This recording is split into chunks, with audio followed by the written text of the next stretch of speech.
Hello and welcome to Ula Tea Leaf Readings. My name is Lenor and tonight I'm going to be reading your tea leaves. This is a horoscope for Leo. If Leo is your solar, lunar, ascendant / rising sign, then this is a message for you. Okay, let's get started.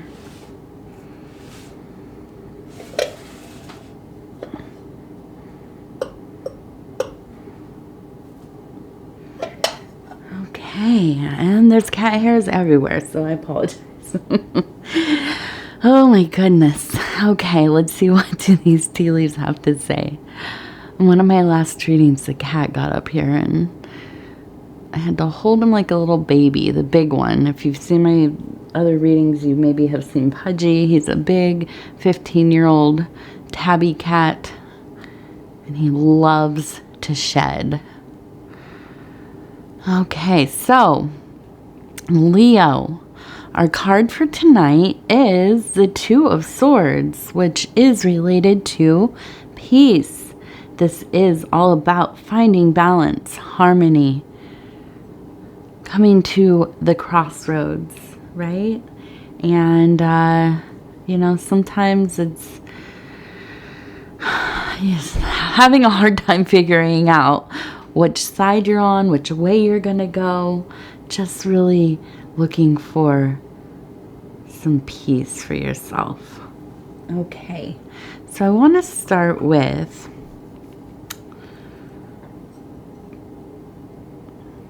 now here, and this is in the emotional, psychic area mixed into this more metaphysical area, which is along the rim here where you see the silver. And this formation here looks like a little baby bird sitting in its nest with its mouth open and wide and waiting for its mama. So there's a great hunger here, a real need for being taken care of in some way. I feel like there maybe was at a younger age, in your youth probably, some kind of loss. Okay. This could have been a death, but it was profound, right? This could not, some distant person you don't know, maybe a parent, maybe a caretaker, a grandparent you were close to. This could also be something maybe like a divorce, okay? And in this division of the marriage, dissolution of the marriage, you maybe lost contact with part of your family. They weren't as involved in your life. And that kind of loss can be really traumatizing when you're young. At any time, really, but when you're young, it's particularly painful. So I feel like, and here we have a little heart, there was just really this kind of impression left with you, an impermanence to things. Now, some might argue that's not a bad thing necessarily, that's life. Right? People come, they go, they pass on, things change. But it is a hard thing. It's a hard thing to be a young child who knows maybe more about life than they should, right? Or you hope for them. And it can, it can really affect your personality going forward, the way that, and also the way that you have relationships with other people. I have shared in my other readings that both of my parents died when I was young, a preteen, but yeah, of course it affected me on a deep level. And how I have relationships and, how things went in my life, obviously. But at the same time, in a very esoteric way, I suppose it was an awakening of sorts. But it's hard. It's hard when you are young. No doubt about that. Now, I think that in some ways you have definitely spent a lot of time avoiding very close relationships. But there's still this desire for things maybe like your own family. Maybe you have your own family. I see a person here, a child, another person here, maybe a child here, and the upper half of a person right here, kind of holding on to these children. So there is a sense of a desire to be unified with a family unit, with a wholeness. Maybe you did have a family. Maybe you have a family. And this could indicate to me that you are working very hard towards being more vulnerable with your partner, with your children, opening yourself up, sharing your feelings more. And I think that's really what the work is here, as far as trying to decide how do you deal with this? Which way do you go? Do you continue down a path of working towards your goals, but having a certain level of emotional detachment? Maybe you're very successful. Maybe you have created the life that you want, but there's still some kind of schism that runs through it because it's hard for you to go very deep with anybody. And so, I'm here to say that connecting with people, and here we have a person who is kind of bending forward, and it looks like they are planting, that they are doing the work, planting and tending the garden. And this to me says, speak on. In this reading, speak on the fact that it takes work, diligent work, to learn to be an emotionally accessible being. Especially when we've had loss or hurt or some traumatic thing happen. If we have been victimized, if you have witnessed others being cheated on, used, broken up with, divorced, traumatic divorce that you witnessed, any of these kinds of things. I mean, of course, we take all this information in and we think, well, I better not get myself into that kind of situation. So you create the life, the framework, and, achieve the goals, and you create the career, the family, and do the self-work where you can.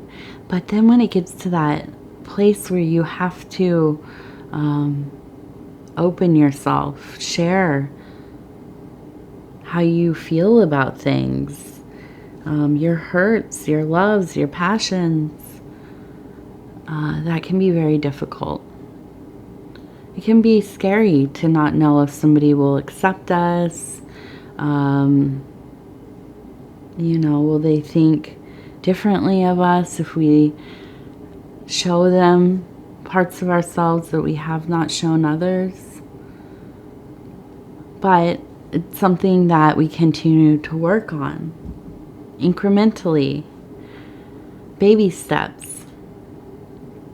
And I think you just really have come to the point in your life where you want to connect like this. You want to be close. You need to. It's not even just an issue of wanting, it is a need.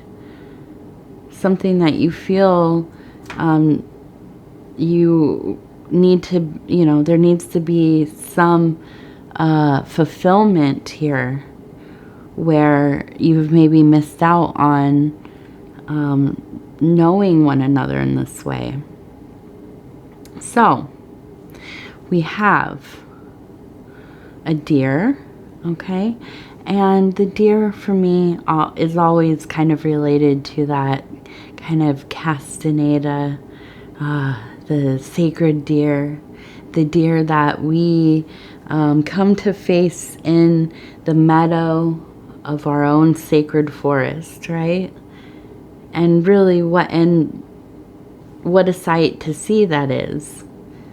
This is a interior place that we go to. This is maybe a place you visit in dreams. This is part of the landscape of your soul. Come on.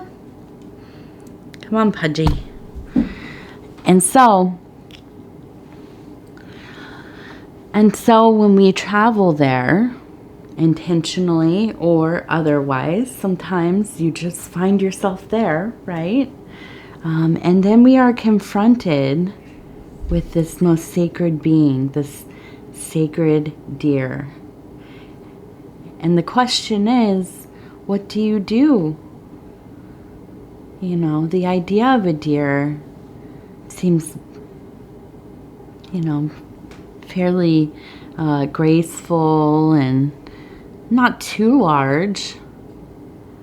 Of course, it's a powerful being. It could maybe trample you.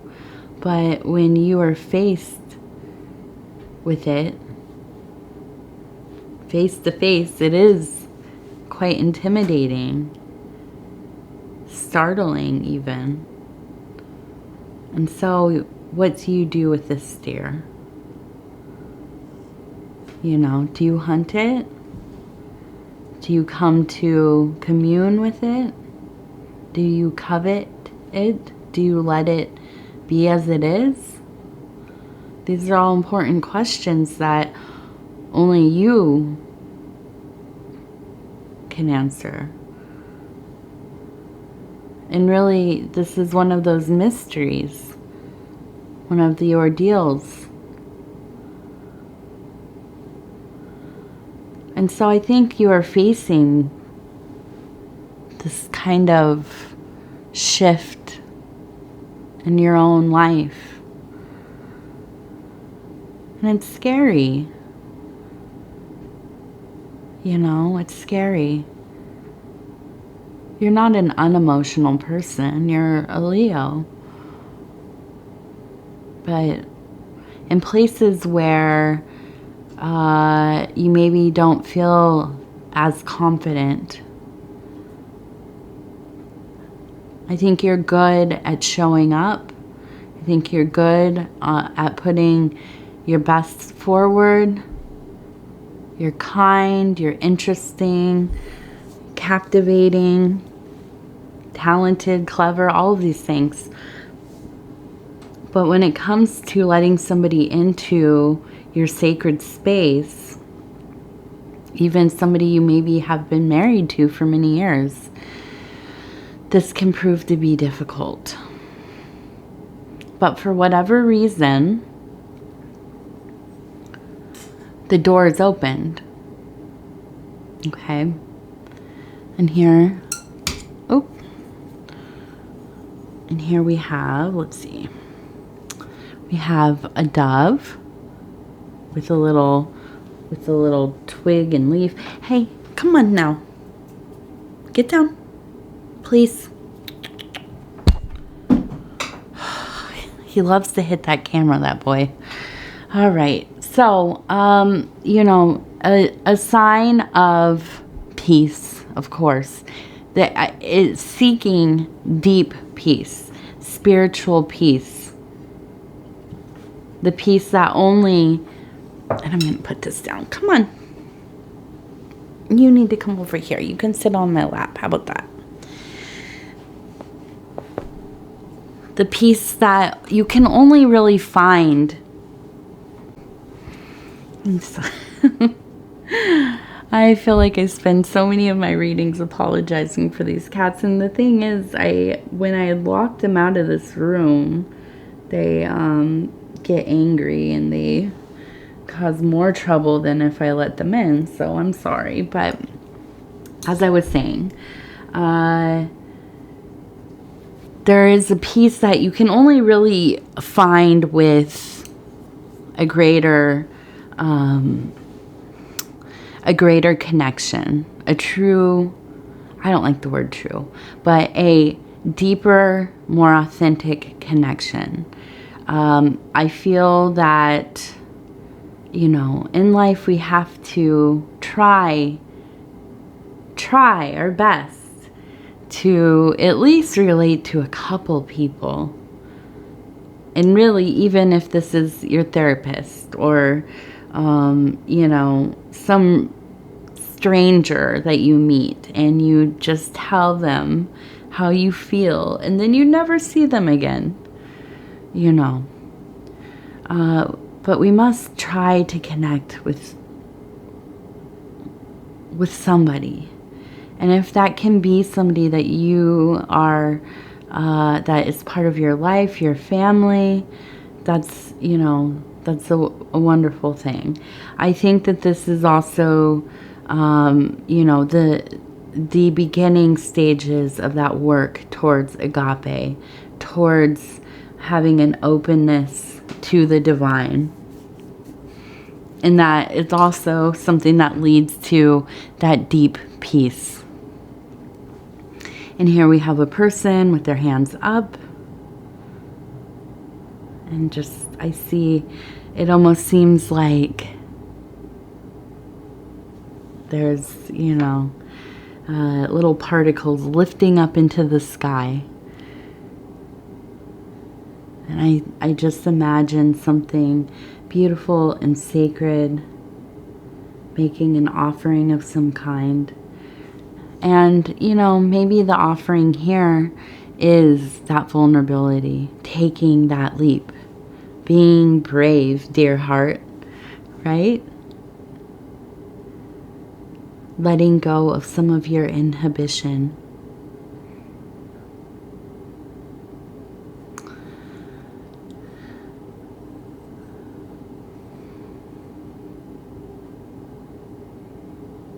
Okay. So I want to look here. I see a swan.